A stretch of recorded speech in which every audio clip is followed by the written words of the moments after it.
여러분 2부 예배 오신 것 주님의 이름으로 환영합니다. 잘 오셨습니다. 반갑습니다. 어제까지 비가 내렸어요. 한동안 강릉 지역이 비 때문에 가뭄으로 대단히 큰 어려움을 당한다, 여러분이 뉴스를 통해 들으셨을 텐데 마침 단비를 주셔서 큰 사고가 생기지 않도록 해주신 것 하나님의 은혜입니다. 비가 오더니 조금씩 온도가 내려가다가 이제 더위가 확실히 한풀이 꺾인 것 같아요. 아침 저녁으로는 선선하다 이 느낌을 넘어서서 좀 춥다, 그런 생각이 들 때가 있어요. 여름이 이제 떠날 채비를 하고 가을이 다가왔습니다. 하나님께서 우리에게 허락하신 계절과 시간은 때가 되면 찾아옵니다. 계절은 변화가 없어요. 변하는 것 같은데 그 시간이 되면 우리에게 여전히 하나님의 선물을 가지고 옵니다. 인격 의학을 창시한 폴 트루니에는 인생의 발달 단계를 계절에 비유했습니다. 트루니에는 인생의 사계절이라고 하는 책에서 봄을 어린 시절로, 그리고 청장년기를 여름으로, 노년기를 가을로, 그리고 이제 어떻게 죽음이라고 하는 겨울에 이르는지를 설명을 했습니다. 사계절 중에 어느 계절이 낫다고 말할 수가 없죠. 봄을 좋아하는 분이 있는가 하면 여름을 좋아하는 분이 있고, 또 가을과 겨울을 특별히 선호하는 분이 있어요. 그렇다고 해서 하나님, 나는 여름이 좋으니까 여름만 주세요, 그러면 큰일 나잖아요. 나는 겨울이 좋으니까 스키 타기 얼마나 좋아요, 겨울 레포츠 하기 얼마나 좋습니까, 겨울만 주세요. 그러면 살 수가 없죠. 봄, 여름, 가을, 겨울이 다 필요합니다. 이처럼 우리의 인생에도 어느 계절이 낫다고 단정할 수 없습니다. 우리는 대개 청장년 때를 이렇게 그리워하지요. 어떤 분은 어린 시절을 그리워하는 분이 있습니다. 하지만 인생의 봄, 여름, 가을, 겨울이 사실은 다 필요합니다. 그래서 나의 계절을 성실하게 살아가면서 하나님의 뜻을 이루는 것이 그리스도인들에게 주신 하나님의 특권이라 생각이 돼요. 좀 차이가 있어요. 우리가 자연의 계절로 만나는 봄, 여름, 가을, 겨울은 다 같이 만나요. 봄이 오면 다 봄을 느낍니다. 겨울이 오면 다 겨울이 왔다고 느껴요. 하지만 인생의 사계절은 각자 달라요. 어떤 사람은 봄인데 어떤 사람은 지금 겨울이기도 하고, 어떤 사람은 여름인데 어떤 사람은 가을이기도 합니다. 이게 좀 어려워요. 사람들이 함께 다 계절을 맞이하면 함께 공동 대응을 할 수 있을 것인데, 내 인생의 계절은 나에게만 해당이 됩니다. 여기에 하나님이 주신 은혜와 지혜가 필요합니다. 혼자 사는 것을 선택하는 분들도 있습니다. 여러분이 선택하신 것을 후회하지 않는다면 잘하셨어요. 하지만 우리 인생의 많은 시간은 결혼과 연결이 되어 있습니다. 그런데 우리가 걸어가는 결혼 생활이 영적 전쟁의 현장입니다. 결혼 생활이 영적 전쟁이니까 결혼 안 하는 게 좋겠다? 아니요, 혼자 사는 것도 영적 전쟁이에요. 오히려 둘이 손잡고 걸어가는 것이 훨씬 더 나아요. 영적 전쟁의 승리를 위해서 우리가 살펴야 할 것들이 있습니다. 먼저는 하나님께서 사람을 창조하실 때 남자와 여자로 만드셨다는 것입니다. 창세기 2장 18절에 보면 여호와 하나님이 이르시되 사람이 혼자 사는 것이 좋지 아니하니 내가 그를 위하여 돕는 배필을 지으리라 하시니라. 아멘. 하나님께서 남자를 먼저 만드시고 남자가 혼자 사는 것이 좋지 않다고 말씀하셨습니다. 좋지 않다고 하는 것은 나쁘다는 의미가 아니에요. 더 낫지 않다 하는 의미입니다. 하나님께서 만드신 피조 세계가 나쁜 것이 없습니다. 그런데 하나님은 왜 이렇게 말씀하셨는가? 남자 홀로 사는 것, 그건 나쁜 것이 아니나, 그러나 남자와 여자가 함께 사는 것이 더 낫다. 그래서 아담을 잠들게 한 후에 갈빗대 하나를 취하여 여자를 만드셨습니다. 창세기 2장 22절에 보면 여호와 하나님이 아담에게서 취하신 그 갈빗대로 여자를 만드시고 그를 아담에게로 이끌어 오시니. 아멘. 하나님께서 아담의 갈빗대를 취해서 여자를 만드셨습니다. 그때 여자의 인생이 시작이 되고 여자의 삶이 시작이 되었습니다. 하나님께서 흙으로 사람을 지으시고 그 코에 생기를 불어넣으시자 아담이 움직이는 존재가 되었습니다. 하나님이 만드시고 하나님이 생을 시작하게 하시고 남자와 여자의 공통적인 특징입니다. 하나님께서 여자를 만드신 목적은 둘이 하나 되도록 하기 위함이라. 그래서 하나님께서 여자를 아담에게 데려왔습니다.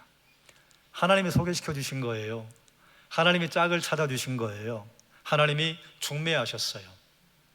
하나님이 만드시고 하나님이 짝을 찾으시고 하나님이 중매하시고 결혼 주례도 하나님이 끝내셨어요. 두 사람 서로 만나게 하신 다음에 그 유명한 주례사를 선포하시잖아요. 창세기 2장 24절 함께 읽겠습니다.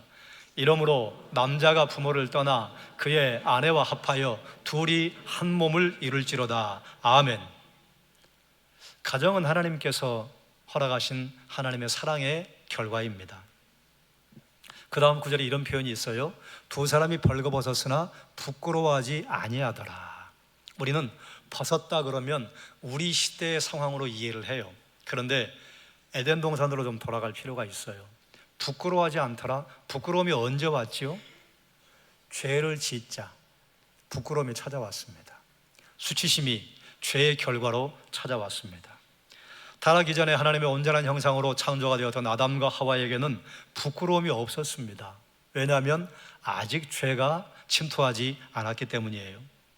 부끄러움은, 수치감은 죄와 함께 찾아온 것입니다. 그러므로 두 사람이 벌거벗었으나 부끄러워하지 아니하더라. 이건 무슨 말인가 하면 두 사람이 아직 죄를 짓지 않은 상태였다 하는 것을 의미하는 것입니다. 그래서 부끄러워하지 않은 것이에요. 옷이라고 하는 것은 특별하게 요즘 우리가 옷 못 입는 사람이 어디 있어요. 옷을 브랜드를 입느냐 노 브랜드를 입느냐의 차이이고, 비싼 것을 입느냐 좀 덜 비싼 것을 입느냐, 기능성을 입느냐 대충 입느냐 이런 차이인 것이지, 추석과 설이라고 특별하게 옷을 사는 분들이 요즘은 없잖아요. 여기 계신 장로님, 권사님, 집사님 어린 시절로 돌아가면 설날, 추석날 설빔이라고 했잖아요. 설날 특별히 옷을 입어요. 추석날 특별히 옷을 입어요. 그런데 3000년 전으로 거슬러 올라가면 지금 이 창세기의 말씀은 하나님께서 모세를 통해서 이스라엘 백성들에게 선포하신 말씀이에요. 그 당시에 이스라엘 백성들이 알아들을 만한 시대적인 언어로 말씀하신 것이 벌거벗었으나 부끄러워하지 아니하더라. 이 벌거벗었다고 하는 것은 두 사람 다 옷을 입지 않았다 하는 것을 의미하고, 고대 성경시대, 고대 시대에 가면 옷을 입는 사람은 왕족과 귀족이었습니다. 서민들은 별로 옷 못 입고 살았습니다. 노예요. 옷 걸칠 게 없어요. 그냥 누더기 하나 걸치고 중요한 부분만 가리고. 요즘 가끔 동남아 여행을 가다 보면 여전히 남자아이 여자아이들이 벌거벗고 막 돌아다니잖아요. 그게 편해서 그럴까요? 옷이 없으니까 그러는 거예요. 저 어린 시절만 해도 초등학교 가기 이전에는 거의 옷 안 입었습니다. 그게 부끄러운지도 몰랐어요. 왜 그래요? 옷이 없으니까. 그래서 옷이란 고대 시대에는 어떤 상징 언어인가 하면 옷을 입었다 지배계층이다, 옷을 벗었다 종이다. 그런데 두 사람이 서로 벌거벗었다고 하는 것은 누구도 지배자도 아니고 종도 아니라 그 말이에요. 그런 상태, 죄가 없는 상태. 하지만 두 사람이 죄를 선택했습니다. 죄가 세상에 들어왔습니다. 하나님께서 만드신 가정에 죄가 들어왔습니다. 남자와 여자의 사랑하는 관계, 신뢰 관계도 깨지고 말았습니다.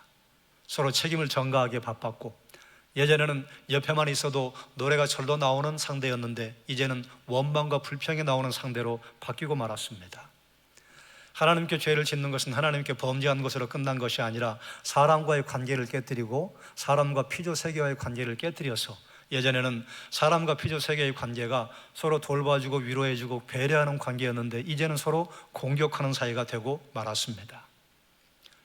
그럼에도 불구하고 하나님께서는 하나님 만드신 가정을 깨뜨리지 않고 그대로 유지하도록 해주셨어요. 왜 그런가?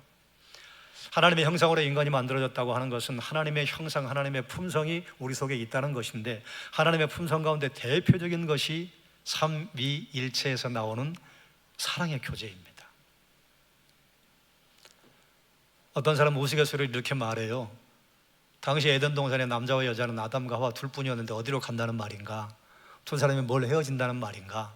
이런 우스갯소리를 하지만 사실은 이런 농담조차도 이 시대의 세계관으로 보는 것입니다.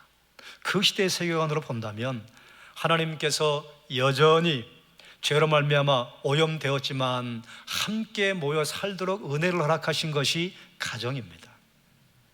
사람은 하나님의 형상으로 만들어졌기 때문에 교제를 하고 사회적으로 함께 공동체 안에 들어가 있을 때 정서적인 안정감을 느낍니다.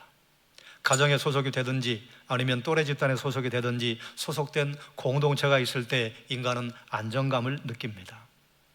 죄로 말미암아 오염되었지만 여전히 둘이 한 몸이 되어 하나가 되는 것을 갈망하는 그 마음을 하나님께서 거두지 않으셨어요. 둘이 한 몸이 된다고 하는 것은 육체가 한 몸이 되는 것을 의미합니다. 육체가 한 몸이 되는 것은 성적인 결합만을 의미하는 게 아니에요.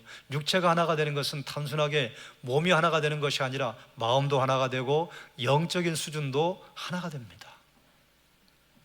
부부가 누릴 수 있는 가장 큰 복은 영적인 공통의 비전을 갖는 것입니다. 돈이 생기면 어디다 쓸까요? 한 사람은 골프장 가자고 그러고 한 사람은 이반족 집중 선교 가자고 그러고, 이러면 참 곤란해요. 돈이 생기면 어디에 쓰죠? 한 사람은 동남아 가자고 그러고 한 사람은 제주도 가자고 그래요. 곤란하죠. 돈이 생기면 어디에 쓸까요? 한 사람은 차를 사자고 그러고 한 사람은 가난한 자를 돕자고 그래요. 비전이 다른 것이에요. 비전이 다르면 어떻게 돼요? 다툼이 생깁니다. 다툼이 생기면 어떻게 돼요? 우리 주머니 따로 찾아. 네 주머니는 내가 건드리지 않을게. 내 주머니는 넘보지 마세요. 이게 굉장히 합리적인 것 같죠? 합리적이지 않아요. 바람직하지 않아요. 하나님께서 아름다운 관계로, 아름다운 교제로 그 안에서 천국을 누리도록 가정을 허락을 하셨는데, 우리가 살아가는 가정은 그러지 못할 때가 얼마나 많이 있습니까? 그러므로 성숙한 결혼 생활을 위해서 저는 오늘 두 가지를 여러분과 함께 나누고, 그리고 또 다음 시간에 함께 여러분에게 필요한 도전을 주고 기도의 제목으로 삼으려고 합니다. 결혼 생활을 위한 두 가지 선결 요건이 필요합니다. 여기 다 결혼하신 분들이 계시는데 청년 몇 끼어 있고 싱글 몇 끼어 있고, 그럼에도 불구하고 이건 진리예요. 한번 따라 하시죠. 부모를 떠나라. 부모를 떠나셨습니까? 또 이 부모를 떠나라고 하는 것을 오해하는 분도 있어요. 떠나라고 하는 것이 영영 떠나는 것으로 생각하는 분들이 있어요. 그리고 그냥 아예 싹둑 잘라버리는 분들이 있습니다. 그 어느 것도 맞지 않습니다. 성경은 남자가 부모를 떠나라고 선포합니다. 왜 남자에게 부모를 떠나라고 했을까요? 그러면 여자는 부모를 떠나지 않아도 되는 것입니까? 이 당시에 왜 이 말씀을 선포하셨을까? 당시에 여자는 시집 오면 가정 떠납니다. 여러분, 이삭과 리브가를 보세요. 못 가요. 다른 부족에서 아내를 데려오거나 아니면 그 동리에 나의 부족이지만 멀리 떨어져 사는 부족에게서 며느리감을 데려오면 그 다음에 못 갑니다. 이미 아내는 떠났어요. 남편 한 사람을 보고 시집을 왔는데 남자가 아내를 돌보지 않고 본가에만 묶여 있다고 하면 여자는 불행하지요. 결혼했음에도 불구하고 남자가 마마 보이면 여자는 불쌍합니다. 그래서 남자가 부모를 떠나라고 했던 거예요. 여자는 떠났어요. 말할 것도 없어요. 그럼 요즘은요? 여자도 떠나야죠. 결혼하면 물론 실질적인 이유 때문에 그렇게 하기도 합니다만, 자녀들을 도와줘야 하려면 도움이 필요하지요. 그건 당연히 필요한 것이지만 시댁으로부터는 되도록이면 멀리, 그리고 어떻게 해서든지 친정 엄마 옆에 가서 친정 옆에서 기생하는 부부들이 참 많아요. 제가 일부러 이 단어를 고른 것을 여러분이 이해하고 들어주시기 바랍니다. 그럼 어느 정도 떠나야 되는가? 창세시대에 사람들은 결혼하면 집을 따로 마련을 하고 분가했습니다. 그 분가하면 어느 정도 했는가? 아들 네가 결혼을 하면 저 멀리 따로 이제 텐트를 치는데, 이 텐트의 위치가 얘야 집에 문제가 생겼다 아버지가 소리치면 들을 만한 소리로 떠났습니다. 대충 그 거리가 약 2km 정도였습니다. 떠나라고 하는 것은 싹둑 자르라는 게 아니에요. 결혼했으면 물리적으로, 경제적으로, 심정적으로, 영적으로 독립해서 두 사람의 가문을 이루어야 합니다. 하지만 양가 부모님에게 문제가 생길 때 언제든지 달려갈 수 있는 거리, 달려갈 준비를 하고 내 가문을 이루는 거예요. 저는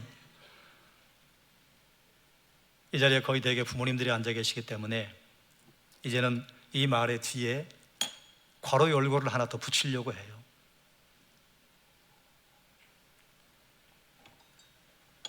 한번 따라하시겠어요? 자녀를 떠나보내라. 아시지요? 더 설명하지 않아도. 자녀는 부모를 떠나야 합니다.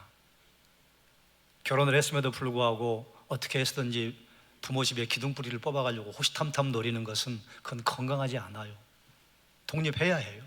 부모님이 도와주면 감사하고, 부모님이 도와주지 않으면 내가 허리띠 졸라매고 집을 줄이든지 소비를 줄이든지 차를 팔든지 해야 될 것 아니에요. 나는 그대로 다 살고 싶고 부모님 집에 기둥뿌리 뽑아가겠다고 생각을 하는 것은 좀 곤란한 생각입니다. 또 반대로 자녀를 분가를 시켰으면 자녀를 떠나보내야 됩니다. 하나님께서 잠시 맡긴 자녀, 그런다고 해서 싹둑 자르는 게 아니라고 제가 말씀드렸죠. 자녀는 떠나야 되겠는데 자녀 허리춤을 붙잡고 안 놔줘. 그러면 어떻게 해서든지 떠납니다. 뭐 이민 가야 된다고 그러고, 뭐 안 가도 되는 주지원을 간다고 그러고 떠나보내면 다시 찾아옵니다. 제가 그게 쉬워서 이렇게 말씀드리는 게 아닌 것 저도 잘 알아요. 그게 어려워요, 부모에게는. 그러나 떠나보내야 합니다. 떠나보내고, 그리고 부부가 함께 자녀가 떠난 자리에서 해로할 준비를 다시 하시고, 그리고 배우자가 먼저 떠났다면 홀로 친구들과 함께 살아가는 방법을 배우셔야, 그래야 자녀들이 돌아옵니다. 자녀들을 떠나보낸다고 자녀들이 영영 가지 않아요. 자녀들에게는 늘 마음속에 부모에 대한 마음이 있어요. 부모님의 은혜, 부모님에게 빚진 마음, 해가 갈수록 더해가죠. 자녀를 떠나보내야 합니다. 그래야 찾아옵니다. 두 번째, 오늘 이 말씀을 함께 나누려고 앞에 다서론이에요. 한번 따라하죠. 성인 나이를 알고 준비해야 합니다. 성인 나이에 대해서는 거의 아시죠? 다 들어보셨을 거예요. 들어보지 않으신 분이 있다면, 성인 나이란 외모는 자랐는데 내 속에 자라지 않은 아이가 있는 게 성인 아이예요. 나는 50이 되고 60이 되었는데 요 마음 한 가운데 5살짜리 애가 울고 앉아있는 사람, 성인 아이예요. 죄로 인해 타락한 모든 사람들은 그 마음에 성인 아이가 있습니다. 예외가 없어요. 이 가운데 성인 아이 없는 분이 아무도 없습니다. 저도 부끄럽지만 성인 아이가 있어요. 외모는 어른이 되었는데 마음속에 자라지 않은 아이가 있는 것이에요. 그런데 이게 왜 문제인가? 이 아이가 평소에는 숨어 있다가 어떤 상황이 되거나 어떤 사건이 벌어지면 정확하게 모습을 드러냅니다. 모습을 드러낼 때 어떻게 나오느냐? 옷을 찢고 나타나요. 헐크가 돼서 나타나. 히 헐크, 쉬 헐크. 헐크의 특징이 있습니다. 파괴적입니다. 공격적입니다. 비이성적입니다. 대화가 통하지 않습니다. 모든 걸 다 두들겨 부숩니다. 그 다음에 시간이 지나면 제정신이 돌아오면서 몸집도 작아집니다. 헐크 영화를 여러분 한번 생각해 보십시오. 그 영화가 왜 인기 있는 줄 아세요? 그게 사람의 성인 나이를 다룬 영화예요. 성인 아이는 분노를 폭발하면서 주변을 다 깨뜨립니다. 사랑해서 결혼했는데 아내도 깨뜨리고 남편도 깨뜨리고, 더 가슴 아픈 것은 그렇게 사랑하는 자녀도 깨뜨려 버립니다. 여러분 보신 적이 있죠? 여러분도 수도 없이 옷을 많이 찢어본 적이 있죠? 많이 찢었을 거예요. 성인 아이는 왜 생기는가? 학자들의 연구 결과에 의하면 성인 아이는 상한 감정 때문에 생긴다고 해요. 상한 감정은 그럼 어디서 생기는가? 상한 감정은 거절감에서 생깁니다. 거절감은 태아기나 유아기 때 형성이 되는데, 모든 사람은 거절감을 느껴요. 어디서 거절감을 느끼는가? 엄마의 뱃속이 너무 편했어요. 36.5도. 뭐 그냥 내가 먹으려고 애쓸 것도 없어요. 밖이 봄, 여름, 가을이 바뀌어도 엄마의 뱃속은 늘 일정해요. 너무 따뜻해요. 그런데 어느 날 갑자기 쫓겨나요. 나가라. 호흡도 엄마가 해줬는데 이제 나더러 숨 쉬래. 숨 안 쉬면 막 때려. 숨 안 쉬면 죽으니까.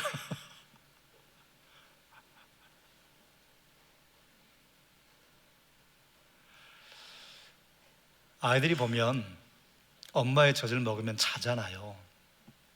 엄마들은 거의 다 아실 텐데, 아이가 젖을 먹고 자는 것은 행복하다 그래 자는 게 아니에요. 탈진해서 자는 거예요. 왜 그런가 하면 이걸 빨아본 적이 없잖아요. 엄마의 젖을. 엄마의 젖이 무슨 뭐 젖병처럼 한번 팍 나오는 게 아니잖아요. 빨아야 돼요. 빨아야 좀 나올까 말까. 그게 처음에 안 나오니까 엄마들이 젖을 또 마사지 해주시잖아요. 애는 이걸 먹어야 사니까 죽을 힘을 써서 엄마의 젖을 빱니다. 그리고 배부르고 등 따시고 아이고 죽겠다 그러니까 자는 거예요. 그러면서 아이의 얼굴 근육도 발달하고 아이의 몸의 근육도 발달하는 거예요. 배가 고픈데 엄마가 제때 먹을 걸 주지 못할 때가 있죠. 거절감을 느낍니다. 배변 활동을 했어요. 그런데 엄마가 치워주지 못해요. 그럼 거절감을 느껴요.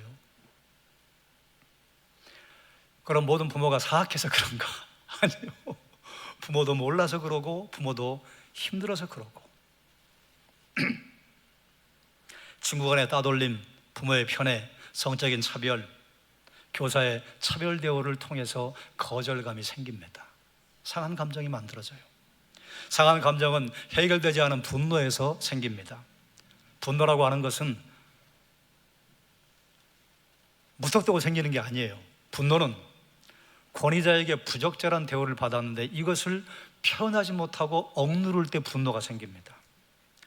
분노를 가장 처음 경험하게 하는 대상도 부모입니다. 부모님은 아이의 생사를 쥐고 있는 권위자예요. 그런데 아이가 부당한 대우를 받았는데 표현할 수 없습니다.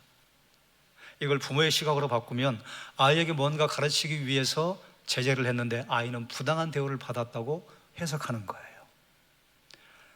아이의 입장에서는 표현하는 방법도 모를 뿐만 아니라 감히 그럴 생각을 하지도 못하는데 속에 분노가 생깁니다. 상한 감정은 애정의 결핍에서 생겨요.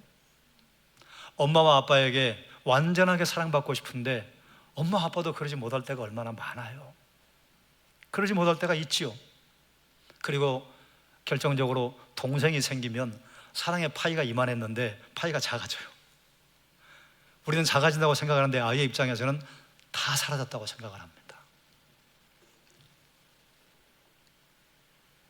애정 결핍이라고 착각을 해요. 그리고 부모도 아직 연약하고 부모도 아직 성숙하지 못해서 사랑을 건강하게 주지 못할 때 아이에게는 애정의 결핍이 생깁니다. 상처가 생기죠. 상한 감정은 두려움에서 생깁니다. 아이에게는 엄마가 최고 좋고 엄마가 최고 사랑스럽고 엄마만 보면 그냥 엄마의 향기만 맡아도 행복한데 어느 날 갑자기 엄마에게 거절을 당한다거나 엄마에게 체벌을 당하면 너무너무 두렵지요. 대상이 바뀌어요. 가끔 아버지가 거절을 하거나 아이를 체벌을 하면 아이는 무시무시한 두려움을 경험합니다. 아이들이 경험하는 두려움은 상상을 초월합니다. 두려움 때문에 아이는 상처가 생깁니다. 또 상한 감정은 죄책감에서 생깁니다. 모든 인간은 죄책감이 있어요. 하나님께서 주신 자리를 떠나고 인간이 하나님을 대신하겠다고 선택한 순간 죄가 침투하고 죄가 들어왔고 죄가 시작이 되었습니다. 우리는 지금도 하나님께 예배하고 하나님께 영광 올려드리기보다 내 영광을 찾고 나를 예배하고 나를 드러내는 데 익숙합니다. 그래서 거기서 파생되는 하나님으로 채워야 하는 그 자리를 내 자리로 채우면 내가 넉넉하고 기분이 좋을 것 같은데 우리 심령 밑바닥에는 공허함이 밀려와요. 거기서 생기는 죄책감이에요. 부모님에게 꾸지람을 듣거나 체벌을 받으면 죄책감이 생깁니다. 그때 그 아이는 거기 멈춰 서고 맙니다. 자, 그러면 어떻게 할 것인가? 저는 여러분을 정죄하려고 이 말씀을 준비한 게 아닙니다. 어떻게 할 것인가? 해법이 없는 문제 제기가 무슨 소용이 있어요? 첫 번째, 한번 따라하죠. 성인 아이의 존재를 인정해야 합니다. 우리 성인 군자처럼 하고 있고 인자한 모습을 하고 있어도 그 사람도 성인 아이가 있어요. 어쩌면 다른 사람보다 더 극악한 성인 아이가 그 안에 자리 잡고 있을 수 있습니다. 인정해야 합니다. 내가 언제든지 헐크로 변할 수 있습니다. 그리고 내 배우자도 언제든지 헐크로 변할 수 있습니다. 이걸 알면 무엇이 해결이 되는가? 헐크가 사라지는가? 사라지지 않습니다. 그 존재를 인정하면 그러면 이제 해결의 실마리가 잡히는 거예요. 내가 헐크로 변한다고 하는 것을 애써 외면하고 사는 분들이 있습니다. 그건 내 모습이 아니야. 나타났는데? 그때는 나 때문에 그런 게 아니라 내 부인 때문이야, 내 남편 때문이야, 내 아이 때문이야. 아니요. 헐크로 변하는 건 자기 선택이에요.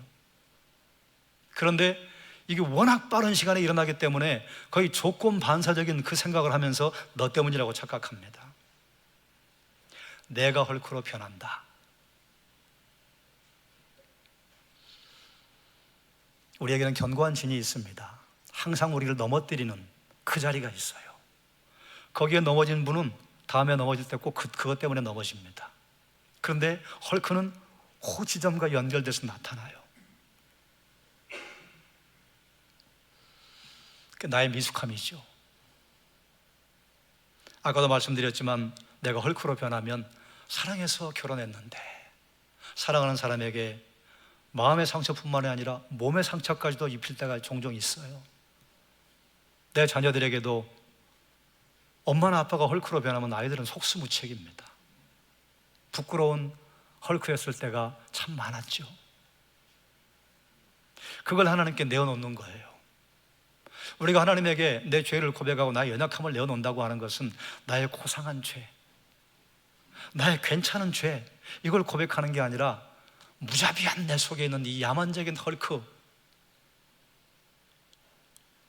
이게 나타나면 주변을 다 때려부수고 하나님에게조차도 내 팔뚝을 자랑했다고 했던 그 나의 미숙함을 내어놓고 죄 용서를 구하는 것입니다. 왜 그래야 해요? 성경에는 이런 표현이 있습니다. 나의 머리털까지 세신 바 되셨다.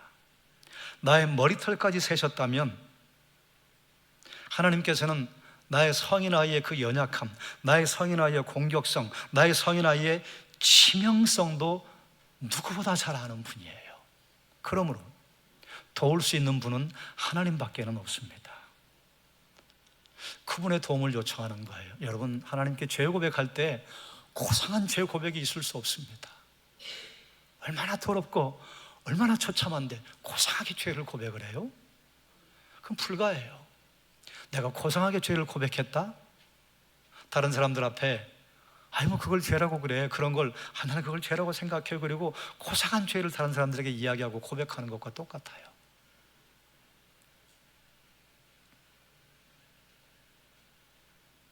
그 다음, 이게 어렵지만 해야 할 것이 있습니다. 한번 따라 하시죠. 서로 배려해야 합니다. 첫 번째 배려. 이제 혼자 남으신 분들은 헐크가 나타나지 않는다고 생각을 하시겠지만 가끔 나타나요. 함께 있는 분들은 첫 번째 배려. 상대가 헐크로 변하면 36개. 그게 지혜예요. 어떤 분은 상대가 헐크로 변했는데 나도 팔뚝 굵어, 꽤 굵어, 그리고 막 거기다 대고 막 대화를 하겠다고 시도하는 분들이 있어요. 공격적, 파괴적, 비이성적, 대화 불가. 그러면 반드시 누군가 다칩니다. 팔뚝이 약한 사람이 팔뚝이 굵은 사람한테 다쳐요. 그리고 제정신이 들고 몸집이 작아지잖아요. 근데 그러려고 그랬던 게 아닌데 이미 다 파괴됐어요. 피하는 게 상책이에요. 말도 안 되는 소리를 해요. 그래서 왜 말도 안 되는 소리를 하려고 해봤자 상대는 헐크예요. 우리가 영화에서 보는 헐크는 분장이라도 했죠. 무섭다. 그런데 우리가 가정에서 만나는 헐크는 분장도 안 한 상태로 나타나요. 헐크는 피하는 게 상책입니다. 그리고 그것을 이혼의 이유로 만들면 안 됩니다. 왜 그래요? 너만 그런 게 아니라 나도 그러잖아요. 그런데 우리는 상대방이 헐크로 변한 것을 가지고 나 이제는 못 살아, 이렇게. 내가 헐크로 변한 것은 인정하지 않아요. 내가 헐크로 변한 것은 당신 때문이야. 당신은 왜 헐크로 변하지? 그런데 나 때문인 걸 애써 애들로 부인합니다. 나도 헐크로 변하고 그대도 헐크로 변하는데 왜 그대가 헐크로 변하는 것만 이혼의 이유로 삼아야 하냐, 그 말이에요.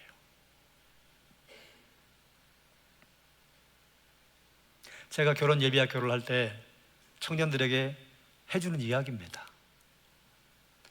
결혼할 때 두 사람이 결혼한다고 착각하면 안 됩니다. 네 사람이 결혼합니다.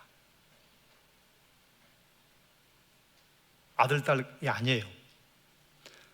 건강한 내 속에 있는 파괴적인 성인 아이, 배우자, 건강하고 아름다운 배우자, 그리고 그 배우자 안에 들어있는 파괴적인 성인 아이, 네 사람이 사는 거예요. 두 사람 사는 것 아닙니다.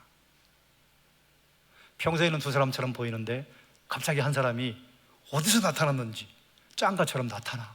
그래서 막 다 부수고 막 사라져, 갑자기. 네 사람이에요. 그런데 성인 아이의 특징이 뭐라 했죠? 울고 있는 아이예요. 사랑해서 결혼하지, 둘 다 사랑해서 결혼한다고 그러죠. 그런데 사랑하는 이 배우자 속에 울고 있는 아이가 있어요. 그럼 그걸 누가 도와줘야 해요? 그대가 도와줘야 해요. 도울 수 있는 사람은 배우자밖에는 없습니다. 옆집 아저씨가 도와주지 않아요. 옆집 아줌마가 도와주지 않습니다. 사람의 마음에는 사랑 탱크라는 게 있습니다. 남편의 사랑 탱크는 아내만 채울 수 있습니다. 남편이 사랑으로 행복감을 느끼는 것은 아내의 역할이에요. 아내의 사랑 탱크는 남편밖에 채울 수 없습니다. 여러분, 신앙인이 사는 착각이 있어요. 우리가 신앙생활 열심히 하면 부부관계도 좋을 것이라고 생각하는데 죄송해요. 하나님이 부부관계는 그건 니들이 살잖아. 부부에게 맡겼습니다. 남편의 사랑 탱크에 남편의 사랑의 언어로 사랑을 자꾸 넣어줘야 남편은 생기가 넘치고, 아내의 사랑 탱크에 사랑의 언어를 자꾸 채워 넣어야 아내에게 생기가 생깁니다. 아내의 사랑 탱크를 옆집 아저씨가 채우지 못합니다. 유명 연예인이 채우지 못합니다. 남편의 사랑 탱크도 똑같습니다. 옆집 아줌마 씨가 채우지 못합니다. 유명 연예인이 절대로 채우지 못합니다. 들어가지 못하도록 하나님께서 만들어 놓으셨어요. 아내만 채워요. 남편만 채워요.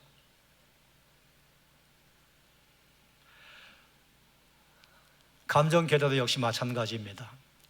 남편을 격려하고 지지하고 아내를 사랑하고 배려하고 돌보고, 그래서 이 감정에, 사랑의 감정이 가득 차 있으면 혹시 헐크로 변해도 견딥니다. 하나가 날아갔지만 그래도 내게 지금 7개 남았어. 또 변해도 견딥니다. 하나가 날아갔는데 아직 6개 남았어. 근데 이게 마지막 하나가 날아가잖아요. 그러면 채우기가 어렵습니다. 왜 그런 줄 아세요? 마지막 하나 날아가면요, 입구를 막아버려요. 이제는 그만할래.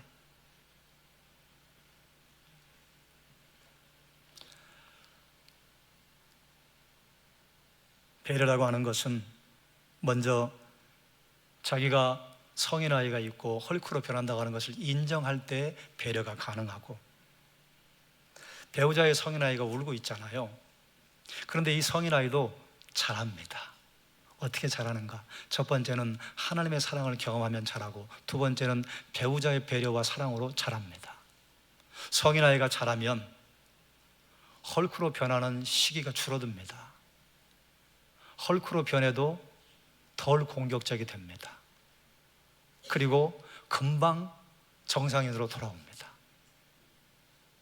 그럼 헐크가 사라지나요? 아니요. 죄송한데 사라지지 않습니다. 본래 우리 마음속에 있는 이 죄성이 우리를 속여요. 그래서 주님 나라 갈 때까지 헐크가 왔다 갔다 해요. 그러니 하나님의 도우심이 필요하지 않습니까? 상대방에게 헐크가 나타나는 것은 어쩌면 상대방의 연약한 부분이에요. 그 부족한 것을 웬만큼 살면 알잖아요. 그러면 내게 그 부족한 것을 보여주시는 것은 무엇 때문인가? 그거 채우라고 하는 의미예요. 하나님의 도우심을 구하고 지혜롭게 배려하면 성인 아이가 자라요. 그것을 이렇게 말합니다. 성숙. 성숙이라고 하는 것은 나의 연약하고 부족한 것은 다 남겨두고 나의 건강한 것, 나의 괜찮은 것을 사람들에게 드러내는 것을 성숙이라고 하지 않습니다. 나의 괜찮고 드러낼 수 있는 것은 그대로 유지하고, 나의 부족한 것, 나의 정말로 미숙한 것을 하나님 앞에 솔직하게 내어드리고, 부부가 그것을 이제 알잖아요. 웬만큼 살았으니까 알 거 아니에요. 그걸 서로 채워주고 배려해주고, 상대방이 헐크로 변할 수 있다고 하는 것도 인정해주고, 그게 배려입니다. 그렇다고 도와줄 수 있는 건 딱히 없어요. 왜냐하면 헐크는 자기가 제정신 차려야 돌아와요. 그걸 옆에서 봐줄 수 있는 것이 성숙이죠. 기억하기를 바랍니다. 하나님은 남자와 여자를 만드시고 가정을 이루게 하신 후에 복을 주셨습니다. 가정을 바라보는 첫 번째 대전제가 무엇이냐? 하나님 만드셨다 해요. 하나님이 유지하신다 해요. 하나님께서 가정을 통해서 천국의 모양을 보여주신다 해요. 그래서 사람이 나누지 못할지니라, 이 말씀이 뒤에 붙어 있는 것입니다. 인간의 타락으로 가정에 어려움이 찾아왔지만 하나님은 두 사람이 한 몸을 이루어 천국의 경험을 하도록 해주셨습니다. 결혼 생활이라고 하는 영적 전쟁에서 우리가 승리하기 위해서 기억해야 할 것이 있습니다. 가정은 하나님의 선물이에요. 내가 만든 것 아니에요.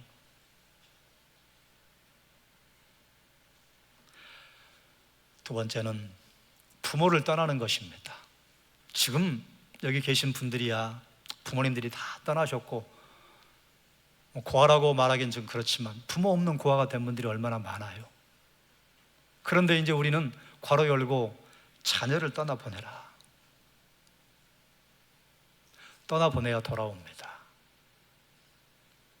떠나버리지 않고 허리춤 잡고 있으면 어떤 이유를 대서라도 반드시 떠납니다. 그렇게 떠나면 교제가 상당히 소홀해집니다. 마지막으로 성인 아이의 존재에 대한 이해와 기도와 배려가 필요합니다. 쉽지 않습니다. 그러나 포기하면 안 됩니다. 왜냐하면 하나님께서 가정을 허락하셨기 때문에 하나님께서 가정을 천국으로 만들어 주실 거예요. 그 믿음이 있으면 서로 배려하는 것입니다. 사랑하는 여러분, 슬기로운 결혼 생활은 나도 애쓰고 너도 애쓰고, 너만 애쓰려고 하는 것도 그것도 불가한 일이고 나만 애쓰겠다고 하는 것도 불가한 일이에요. 그래서 믿음으로 함께 가정을 꾸리는 것이 중요합니다. 한 사람은 믿음으로 가정을 꾸려보겠다고 하는데 한 사람은 헐크가 나타난 것에 자기가 당위성을 부여하고 헐크를 자꾸 내세우면서 그리고 가정을 살아가겠다고 하면 한 사람이 어떻게 견디겠습니까? 못 견디죠. 그래서 그런 걸 동시에 생각할 수 있는 믿음의 사람이 한 가정을 꾸리는 것이 그래서 필요합니다. 여러분의 가정에 하나님께서 함께 하시는 아름다운 가정, 그리고 성숙함이 넘쳐나서 그곳에서 주님이 주인 되심을 드러내기를 주의 이름으로 축원합니다. 기도하겠습니다.